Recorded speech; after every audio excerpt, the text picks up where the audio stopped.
Yeah, man, it was terrible. I knew I was madly in love with my wife. The minute I saw her, it was Right. kind of love at first sight. But getting to the altar was so tough. At 13, Jeff Bridges scrawled 3 words on his bedroom door that haunted him for decades. The public saw a Hollywood legend, but Jeff had a dreadful secret. His panic bouts preceded scenes. To evade his father, he hid in garages. He had a heart rate of 148 during filming at 75, higher than during cancer treatment. He finally spoke up at a major award ceremony. His revelations shocked everyone. He confesses why he almost stopped performing several times and why fame never felt right. Jeff Bridges was born December 4, 1949. In Jeff's early years, movie lights and set noise replaced lullabies and baby blankets because his parents were actors. His parents took him to a film shoot at 6 months old. The Company She Keeps was a January 1951 film. Director needs a real wailing baby for one scene. Jane Greer pinches baby Jeff, and he cried on time. The scene fit perfectly. Not even his name was on the studio record, known as Crying Baby. Later, Jeff joked that his first income probably went to diapers and infant milk. He didn't realize it, but his Hollywood journey began before he spoke.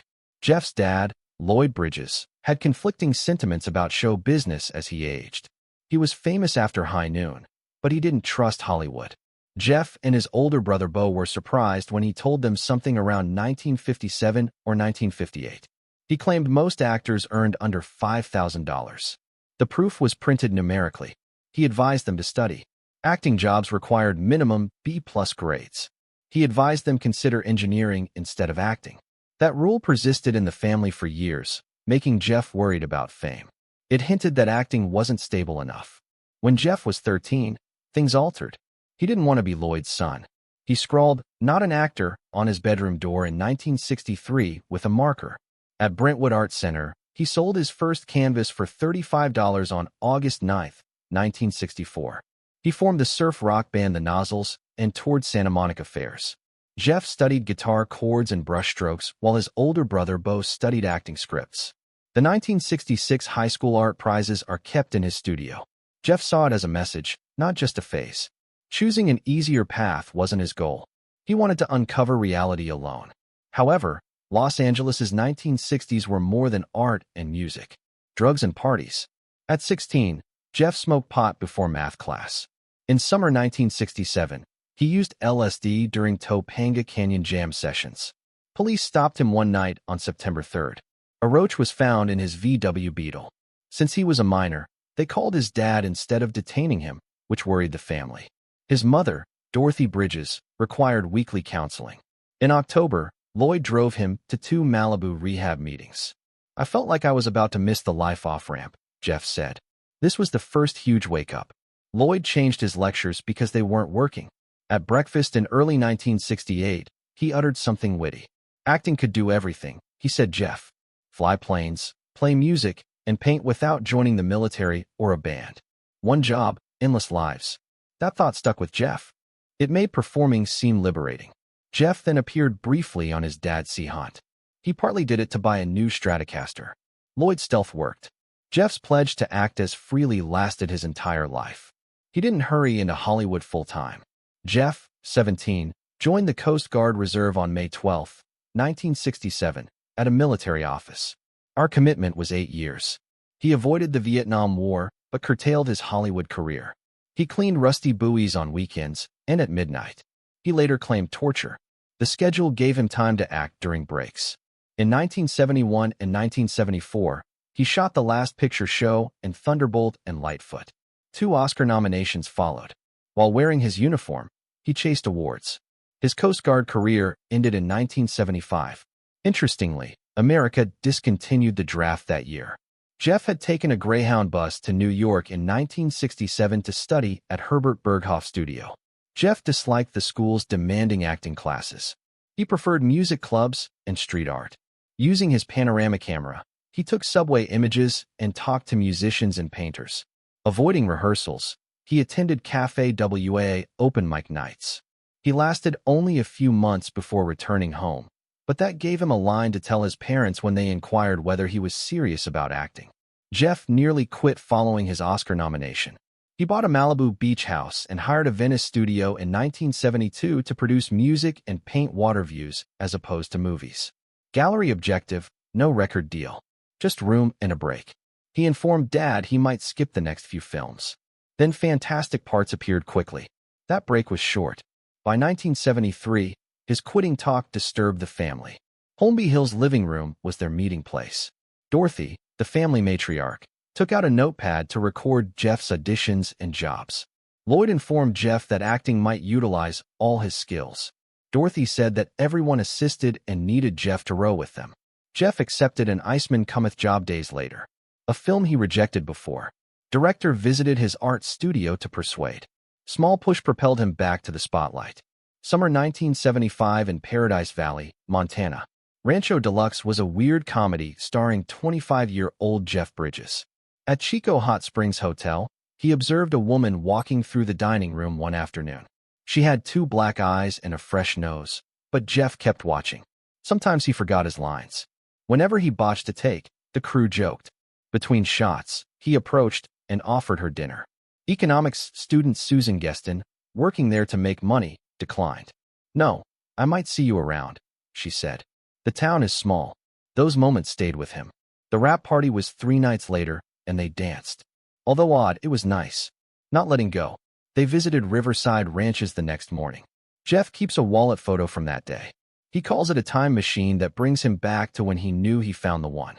He played Jack Prescott in the 1976 Paramount King Kong remake. The $24 million budget makes it the most costly film ever. Over $8 million was promoted. Massive bonuses were promised if it made $60 million worldwide. No one expected that, yet 974 theaters contributed $7,023,921 for the highest December opening ever. 10 days later, it had grossed $26 million. Finished at $90 million. That success cost. Jeff was in interviews, ads, and contract talks for over 2 years. One joke was that the enormous ape seized his bank account and wouldn't let go, not a girl. Finally, 1977. Susan stood by him through the chaos. "I'm going to have children and settle down, with or without you," she told him one day. He took it hard. Monday, he paced about their Malibu cottage on Wednesday, contemplating whether to settle down and give up his independence. He called his crying sibling Beau. He took Susan to a windy Zuma beach on Thursday. Proposed with a turquoise ring from his pants. 5 days later, on June 5, 1977, they married. There was a little backyard wedding with her Lutheran preacher. Jeff remarked that her comments rescued him because he might have kept drifting until everything fell apart without them. He didn't meander. His feelings about Paradise Valley were remembered. The morning after their first dance, he and Susan visited an ancient Yellowstone River farmhouse. "Don't let this place or this woman go," a voice told Jeff. Outside Livingston, he bought 320 acres in 1979. Studios couldn't reach him since he built a basic cedar cabin without a phone. He said he skipped auditions to paint and fish in a 1977 New York Times profile. It was career suicide, said his agency. Jeff intentionally demanded high costs to deter studios. Instead, they sent offers. The cabin helped him breathe. He fled Hollywood to Montana when it got too loud. After fixing fences, he'd sit by the river and disappear for weeks. Family still held sway. Lloyd Bridges, his father, had many credits. He told a reporter he never pressed his kids, but was upset when Jeff turned down large opportunities, calling it a waste of ability. Hurt. Since his parents always supported him, Jeff claimed it burned. Variety thought Jeff could become a celebrity if he committed. Jeff committed to himself. He'd act seriously if he could return to Montana in between. Cutter's Way, 1981, was one. He believed it showed his father that he valued performing, but not more than peace. 1981 brought Tron. He was 31 and stood before an incomprehensible thing. Although the film only used digital effects for 15 to 20 minutes, it felt futuristic. The Disney animators refused to touch it. Computers would steal their employment, they worried. Due of computer cheating, the Academy did not nominate it for visual effects. Jeff fretted. In rehearsals, he asked the director if computers could replace actors. In the movie, his tight, anxious expression wasn't acting. He was terrified. He joked that Tron made him peek over his shoulder at computer screens. Depth increased in 1984. For Starman, he played an alien learning human movement. He abandoned his habits. No unintentional blinking, leaning, or slouching. He watched a dancer for motions and spent 115 days getting more human on TV. It was praised. An Oscar nomination. However, he felt strange thereafter. He sought treatment to reclaim himself. For almost a year, he searched Santa Monica Weekly for Jeff. With Glenn Close, he shot Jagged Edge in 1985. Everyone was raving about the beach house scene in the hot flick. Tabloids published photos. Susan was upset. Jeff's set flirting reached a limit after 10 years. "One more bit like that, and I'm done," she said. Dinners were uncomfortable, friends said. Jokes she didn't like were made. Jeff stated the movie nearly disrupted home life. Their marriage was tested beyond movies. Jeff was often alone in Mexico in 1983 and 1984 while filming Against All Obstacles. He was compared to Paul Newman and Robert Redford by reporters. The stress affected him. In 2011, he acknowledged to heavy drinking. Tequila, late-night heat. In an interview, a magazine journalist saw him vomit. Jeff says drinking ceased being fun then. It dominated his schedule. The Fabulous Baker Boys followed. Early 1988 saw film casting. Jeff requested for time to learn jazz piano so he could play live if it all failed. He got up at 5. For class. He imitated Evans. And he practiced soundtrack miming. He labored. The film debuted on October 13, 1989, and exploded. 2 Oscars nods. Positive reviews. Everybody liked it. The film sucked him deeper into Hollywood. Jeff later laughed that the piano was his getaway strategy, but it backfired one chord at a time. The Fisher King set put Jeff Bridges across from Robin Williams in the summer of 1990. Robin improvised like crazy, sometimes 20 times. Jeff never anticipated what followed. Robin raged about ancient knights for 3 minutes in the Bowery one night. Jeff stopped, lost his cue. He left the set at 2:15 a.m., found a payphone, and contacted Susan. He told her he was distraught and might require therapy. Later studio records indicated insurance paid for one emergency session on July 27, 1990. Jeff only applied treatment to a film once in 60 years. On March 6, 1998, The Big Lebowski opened in theaters 8 years later. Initially, it wasn't profitable. However, midnight shows were packed by 2002. Fan lines were shouted at the screen. It amused Jeff. Then strangeness ensued. On April 20th, 2005 spoof religion named Judaism was born. Over 600,000 priests declared themselves in 10 years. Many lined up to beg Jeff to bless their white Russians at a 2007 LA event. The whole event scared him, he said. Despite saying it was flattering, some people thought he lived in the bathrobe. Lebowski Fest is his last after 2008, saying strangers tried to follow him inside toilets. Wisdom was desired. The 1999 DVD didn't impress his daughters. Isabel 18, Jessica 16, Haley 14. Instantly, their friends had "Dude Abide" stickers on their lockers. They gave Jeff a handwritten list at supper on May 21, 1999. Why you're famous seemed odd. His schoolmates mocked him for swearing. They urged him for a desk job like other dads. This memo was preserved by Jeff. He proudly displayed it in a 2014 interview. His harshest critics were always at home. Tried something new in 2000. Political drama The Contender was produced by him. He desired more project control. However, plans failed. The DreamWorks bought and recut the film. Oldman and his producer were furious. New version pushed Democrat message, they said. Next, headlines. Budget, $20 million. The revenue was $17.9 million. Jeff played president, but often dodged political heat. In interviews, he stated stress nearly ruined acting's pleasure. Making a political film may burn you out quickly. Jeff nearly turned down the Oscar-winning role in 2009. Crazy Heart was about Bad Blake, a struggling country artist. First, Jeff said no. He hated playing damaged men. His director Scott Cooper begged for weeks. Once T-Bone Burnett joined the project, Jeff agreed. It was agreed to. If only he could sing his own songs. It grossed $39.5 million on a $7 million budget. This earned 40 major awards. Jeff gets chills simply thinking about it. His near miss haunted him. Just one reluctant yes altered everything. When he won the Oscar in 2010, everything changed. Thanks to his deceased parents. Voice broke. Acting is cool, he said. It wasn't a scripted speech. They existed. His backstage joke was that winning wouldn't erase the dude. He knew it was true. Most people saw joy in that moment. However, his friends heard relief. He found tranquility after 40 years. He led True Grit for the Coen brothers later that year. He was to play Rooster Cogburn. Jeff denied us 3 times. Unable to quit thinking about John Wayne. His part worried him. The Coens announced they wouldn't remake 1969's film. Filming the book. He was convinced. What he said after shooting stunned everyone. One of his biggest faults was rejecting them. It got 10 Oscar nods. He was praised for his darker rooster. Legends sometimes doubt themselves. Face a shadow occasionally leads to something memorable. Jeff possessed a 1994 dream. He envisioned the Giver film. He wanted his dad, Lloyd Bridges, to lead. That year, he obtained the rights, but studios didn't trust him. Jeff persisted despite their claims that teens wouldn't like a picture with a 60-year-old protagonist.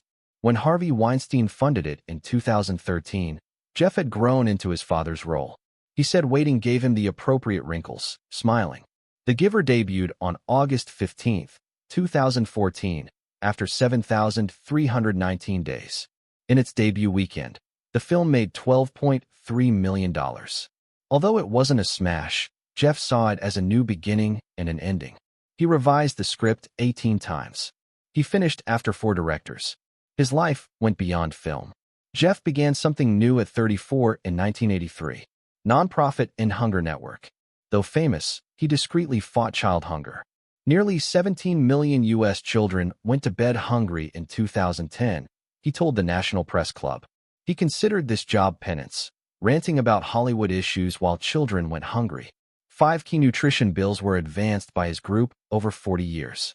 He gave $80,000 from his 2015 ambient music album Sleeping Tapes to No Kid Hungry. He met lawmakers and discussed summer feeding programs during True Grit advertising. He mocked his Oscar-winning A Lousy Soup Spoon. Jeff's quiet advocacy didn't prepare him for October 2020. That month, at 70, he tweeted once. He had blood malignancy, follicular non-Hodgkin lymphoma. The abdominal tumor was 9 by 12 inches. Despite losing weight and feeling weary for months, he felt it was pandemic worry. He began chemo immediately. Antibody mixed 6 rounds. To relax, he meditated daily. The tumor shrank to 2 centimeters after 11 months. His doctor estimated it at marble size in August 2021. Jeff declared clinical remission a month later. For the first time after therapy, he walked a mile without oxygen to celebrate. Things worsened during treatment. Jeff acquired COVID-19 halfway through his 4th chemo treatment in January 2021. His immune system was feeble. In days, his oxygen levels plummeted. He was taken to Santa Barbara ICU for 5 weeks. He could only stand for 45 seconds due to lung injury. Nursing helped him grow. After sitting, walk 5 feet. He lost 35 pounds and most of his hair. Later, doctors claimed his COVID immunization may have saved him. Cancer was simpler than the virus, but it made him realize how frail life is. Jeff requested a nurse for 2 shoe boxes of letters while in the COVID hospital. Dorothy, his mother, sent them. While reading them alone one night, he discovered something shocking. The 58-year marriage of his parents nearly collapsed in 1969. Lloyd left to film a Western and requested divorce early. Jeff didn't know. The messages expressed rage, frustration, and peaceful healing from a postcard. Retry for the kids. Jeff was 43 years married to Susan. He always believed his parents loved perfectly. He realized it. He had more open conversations with Susan regarding money, anxiety, and thankfulness. His compass was reset by those letters. Even healing costs. Jeff spent almost $3 million on chemo, ICU, and oxygen. It wasn't his plan. He worked again on The Old Man, an FX thriller that had begun filming in early 2020 but was halted due to COVID-19 to preserve his union health insurance. It was halted again after his cancer diagnosis, costing the studio $1.5 million. Jeff still needed an oxygen concentrator when production resumed in October 2021. He needed to rest after 45 seconds of filming. Ironically, his feared set paid for his recuperation. On June 16, 2022, The Old Man debuted. His exhausted, Sincere performance was lauded. Rather than acting, it survived. Next, April 29, 2024. Jeff received the 49th Chaplin Award in a tuxedo at Alice Tully Hall. Instead of speaking, he shocked everyone. Never wanted to be an actor, he claimed. They froze. As a teenager, he had panic attacks when his parents made him practice. He once hid in the garage for 2 hours to have his dad forget the scene. He read from his old journal, "Acting is like wearing another's skin. Itchy bad." Room quiet for 6 seconds. Applause followed, long and loud. He still fears as he nears 75. While filming Tron Ares in March 2025, his heart rate reached 148 BPM. It's higher than chemo. He awakens up 4 a.m., thinking he'll forget how to act on shoot days. Fears were louder than malignancies, he told reporters. His words were genuine.